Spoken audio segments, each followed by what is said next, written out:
আপনাকে দেখে মনে হয় এখনো কলেজে পড়েন। আপনার হাসিতে জাদু আছে। এমন সুন্দরীকে পেয়েও কেউ ঝগড়া করে কিভাবে?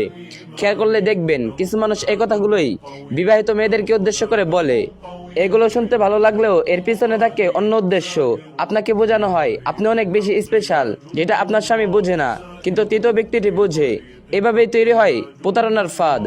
সামান্য অভিমান বা দাম্পত্যের টানাপোড়েনে বাইরের এই বৃষ্টি কথা আপনার মনে বিষ ঢেলে দেয়, স্বামীর প্রতি ক্ষোভ বাড়ায়, সংসারে অশান্তি আনে, আর শেষমেশ একটি সাধারণ সংসারকে ধ্বংসের দিকে ঠেলে দেয়।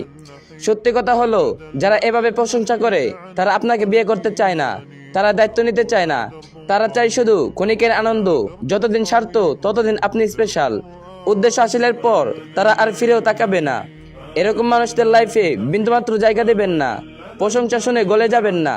যে মানুষ আপনার সংসার ভাঙতে চায় তাকে যত দূরে রাখা যায় ততই ভালো, কারণ দিনের শেষে